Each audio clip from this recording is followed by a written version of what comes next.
Hello friends, welcome to your favorite channel GK Perfect.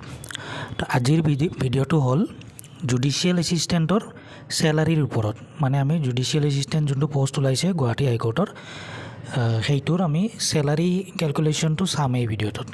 ইয়াৰ আগতে মই district কোৰ্টসমূহৰ junior administrative assistant পোষ্টৰ salary কেলকুলেশ্যনটোৰ এটা video' বনাইছিলোঁ। যিসকলে চোৱা নাই তোমালোকে এইটো ভিডিঅ' চাই ল'ব পাৰিবা।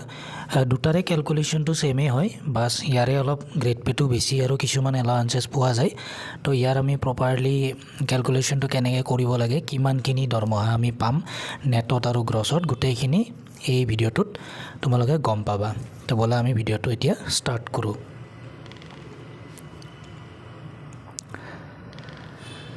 প্ৰথমতে আমি জানিব লাগিব যে পে'বেনটো আমাৰ এডভাৰটাইজমেণ্টত দিয়া আছে 14,000-ৰ পৰা 70,000, আৰু এইটো পে'বেণ্টৰ ভিতৰত আমাৰ গ্ৰেড পে' এইকেইটা থাকে, আৰু ইয়াৰে ভিতৰত 8,700 গ্ৰেড পে' দিব। মানে এইটো হাইয়েষ্ট যোনটো গ্ৰেজুৱেট পে' হয় গ্ৰেড 3, সেইটো এই পোষ্টটোত 8,700 গ্ৰেড পে'ৰ হয়।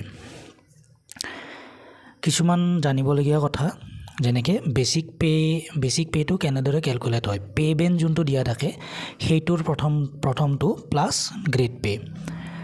নেক্সট হ'ল ডিয়াৰনেছ এলাৱেঞ্চেছ, আমাক দিয়া বুলি কয় যে সেইটো কেলকুলেট কৰে টোটেল বেচিক পে'ৰ ওপৰত। সেইকাৰণে আমি বেচিক পে'টো কেনেদৰে ওলায় সেইটো জানিব লাগে। তাৰপাছত বাকীখিনি আমাৰ ইয়াৰ ওপৰত কেলকুলেশ্যন হৈ থাকে। নেক্সট হ'ল house rent allowance, H R A কিমান দিয়ে সেইটো টোটেল বেচিক পে'ৰ ওপৰত দিয়া হয়। তো এইটো 10% থাকে, আৰু সেইটো 10%টো একচুৱেলি মেট্ৰ' এলেকাৰ কাৰণে 10%, আৰু অলপমান ৰুৰেল এৰিয়া হ'লে সেইটো 8% হয়। কিন্তু এইটো যিহেতু জুডিচিয়েল এছিষ্টেণ্টটো যিহেতু প্ৰিন্সিপাল চিটৰ হয়, মানে গুৱাহাটীৰে হয়, মেট্ৰ'ৰে হয়, সেইকাৰণে তাৰমানে এইটো 10% দিয়া হ'ব। আৰু NPS চিষ্টেম এতিয়া বৰ্তমান UPSO আহিছে। UPSৰ কেলকুলেশ্যনটো বাৰু মই এতিয়া নকওঁ, NPSটোহে কওঁ। বৰ্তমান UPSO আহিছে, যোনে যোনটো লয় সেইটো ল'ব পাৰে। ইউনিফাইড পেঞ্চন স্কিম বুলি এটা আহিছে।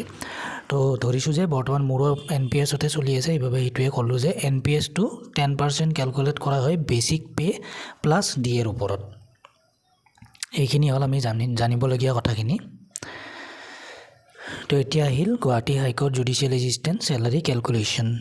তো পে'বেন যোনটো থাকে আমাৰ 14,000-ৰ পৰা 70,000, তাৰে 14,000টো প্ৰথমতে ধৰা হয়। কিন্তু জুডিচিয়েল এমপ্লয়ীসকলৰ ক্ষেত্ৰত 3% এডভান্স ইনক্ৰিমেণ্ট এটা পোৱা হয়। তো সেইকাৰণে এইটো 14,610 হ'ব। তাৰ লগতে গ্ৰেড পে' হ'ল 8,700। তো আমাৰ টোটেল বেচিক পে'টো এতিয়া ওলাই গ'ল যে 23,310। এইখিনি হ'ল আমাৰ বেচিক পে'। এতিয়া টোটেল বেচিক পে'ৰ ওপৰত মই যে ক'লোঁ DAটো কেলকুলেট হ'ব। এতিয়া DA কাৰেণ্টলি চলি আছে 58%। আজি 16 ফেব্ৰুৱাৰী 2026, মই যেতিয়া ৰেকৰ্ডিং কৰি আছোঁ ভিডিঅ'টো, বৰ্তমানলৈকে 58% চলি আছে DAটো। যেতিয়ালৈকে জুডিচিয়েল এছিষ্টেণ্টটো এপইণ্টমেণ্ট দিব, তেতিয়ালৈকে আৰু নতুন DA প্লাছ হ'ব। এজিউম কৰিছোঁ যে কেতিয়াবা এইটো 2%ও দিয়ে, কেতিয়াবা 3%ও দিয়ে, কেতিয়াবা 4%ও দিয়ে। তো সেইকাৰণে কিমান দিয়ে নাজানো। তেতিয়া যদি আৰু 3% দি দিয়ে, তেতিয়া এইটো মানে 61% হৈ যাব। তো বৰ্তমান মই কাৰেণ্ট হিচাপত ধৰিছোঁ 58%টো। তো সেইটো কেলকুলেট হ'ব টোটেল বেচিক পে'ৰ ওপৰত। সেইটো কিমান এমাউণ্ট হ'ব? 13,520, মানে পইণ্টত আহি যায়। তো এইটো ৰাউণ্ড ফিগাৰত 20। HRAটো হ'ল 10% ধৰিব লাগিব আমি, যিহেতু এইটো প্ৰিন্সিপাল চিটৰ হয়। তো 10% ধৰিলে বেচিক পে'ৰ ওপৰত 2,331 হয়। নেক্সট আহিল ইয়াত আদাৰ এলাৱেঞ্চেছ, যেনেকৈ JAAত অনলি মেডিকেল এলাৱেঞ্চেছটো পায়, ইয়াত আৰু দুটা এলাৱেঞ্চেছ পায়। এইটো হ'ল চিটি কম্পেনচেটৰী এলাৱেঞ্চ, CCA, এইটো চিটি এলাৱেঞ্চ বুলি কয়। এইটো অনলি ফৰ গুৱাহাটী চিটিৰ বাবে 150 পাৰ মান্থ পায়, আৰু প্ৰিন্সিপাল চিট এলাৱেঞ্চ পায় 750। তো এই আদাৰ এলাৱেঞ্চ টোটেল 1,500 টকা হ'ল। এতিয়া আমি গ্ৰছ চেলাৰী হিচাপ কৰিম, basic pay' plus DA plus HRA plus আদাৰ এলাৱেঞ্চেছ। তো টোটেল আমাৰ গ্ৰছ চেলাৰী হয়, মানে আমাৰ অভাৰঅল চেলাৰী তুমি পাবা 40,661। একচুৱেলি এইটো হাতত নোপোৱা, কিন্তু এইটো তোমাৰে চেলাৰী হয়। এতিয়া ইয়াৰ ওপৰত কিছুমান ডিডাকশ্যন হ'ব তো তেতিয়া আমি নেট চেলাৰিটো পাম ডিডাকশ্যন কি হয় যে তুমি যদি মুখ্যমন্ত্ৰী লোক সেৱক আৰোগ্য যোজনা MMLSAY এইটো যদি লোৱা এইটো এটা মানে ইঞ্চুৰেঞ্চ হয় হেল্থ ইঞ্চুৰেঞ্চ হয় গভৰ্ণমেণ্টৰ তো গ্ৰেড 3ৰ কাৰণে 225 ৰুপিজ কাটে কিন্তু বৰ্তমান আৰু ওলাই আছে যে 500কেও কাটিব চাগে সেইটো এতিয়ালৈকে ধৰা হোৱা নাই সেইকাৰণে 225 ধৰিছোঁ সেইটো ডিডাকশ্যন হ'ব ডিডাক্ট হ'ব তেতিয়া 5 লাখলৈকে মানে আমি ইঞ্চুৰেঞ্চ এটা পাওঁ হেল্থ ইঞ্চুৰেঞ্চ নেক্সট হ'ল প্ৰফেশ্যনেল টেক্স 208 টকা কাটে আৰু গ্ৰুপ ইঞ্চুৰেঞ্চ স্কিম 200 টকা কাটে ইয়াৰে ভিতৰত আমি যিটো নাপাওঁ সেইটো হ'ল যে এই 225টো আৰু 208 টকাটো সেইটোৱে যে আমি নাপাওঁ গ্ৰুপ ইঞ্চুৰেঞ্চ স্কিম যোনটো GIS আছে এই 200 টকাটোও ৰিটায়াৰমেণ্টৰ টাইমত পায়ে যাওঁ আমি মান্থলি বেচিছত কাটা হয় এইটো বৰ্তমান আৰু NPSটোতো মই ক'লোৱে যে বেচিক পে প্লাছ DAৰ ওপৰত 10% কাটে তো এইটো একচুৱেলি জমাই হয় NPS একাউণ্টত আমাৰ জমাই হয় আল্টিমেটলি এইটো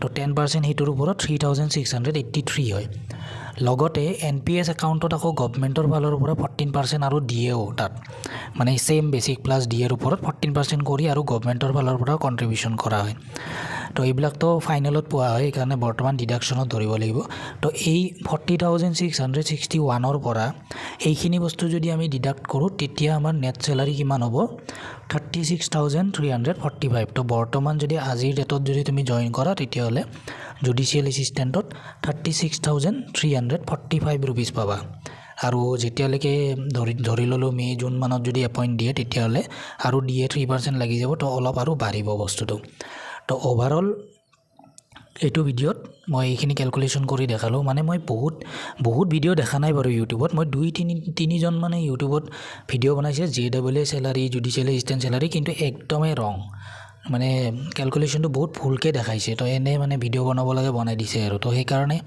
একচুৱেলি মই ভাবিলোঁ যে ময়ো ভালদৰে বনাই দিওঁ বস্তুটো যাতে বহুতে জানিব বিচাৰে জব পোৱাৰ আগতে যে চেলাৰি কিমান হ'ব সেইকাৰণে মই JAAৰো বনাই দিছিলোঁ আৰু এইবাৰ মই জুডিচিয়েল এছিষ্টেণ্টৰ চেলাৰিটো বনাই দিছোঁ তো আই হোপ তোমালোকে ভিডিঅ'টো চাই কিবা এটা শিকিব পাৰিছা যে চেলাৰি কেনেকৈ কেলকুলেট কৰে গভৰ্ণমেণ্ট এমপ্লয়ীৰ আৰু লগতে জুডিচিয়েল এছিষ্টেণ্টৰ কিমান চেলাৰি পাবা নেটত বা নেট চেলাৰি বা গ্ৰছ চেলাৰি তো এইখিনি বস্তু শিকিব পাৰিছা তো ভিডিঅ'টো আজিলৈ ইমানেই আছিল যদি চাই ভাল পাইছা তেনেহ'লে মোৰ ইউটিউব চেনেলটো ছাবস্ক্ৰাইব কৰি দিবা লগতে মোৰ এটা টেলিগ্ৰাম চেনেল আছে তাত বহুত ফ্ৰী PDF দি থৈ দিছোঁ মই মোৰ নিজৰ নোটছ হয় হেণ্ডৰিটেন নোটছ সেইবিলাক লগতে কাৰেণ্ট এফেয়াৰ্ছ আপডেটবিলাক দি থাকোঁ ইম্পৰ্টেণ্ট যেন লাগিলে এইবাৰ JAA এক্সামতো কাৰেণ্ট এফেয়াৰ্ছ 2-3টামান তাৰ পৰা কমন পৰিছে 2-3টা নহয় বাৰু 1-2টামান কমন পৰিছে লগতে জব ৰিলেটেড ইনফৰমেশ্যন কিবা থাকিলে মই তাত দি দিওঁ টেলিগ্ৰাম চেনেলটোৰ নাম GK পাৰফেক্টে হয় ভিডিঅ'টোৰ ডেছক্ৰিপশ্যনত গৈ লিংকটো পাবা ডাইৰেক্ট জইন কৰিব পাৰিবা লগতে মোৰ চেনেলটো ইউটিউব চেনেলটো ছাবস্ক্ৰাইব কৰি থৈ দিবা তো আজিলৈ ইমানেই আছিল বাই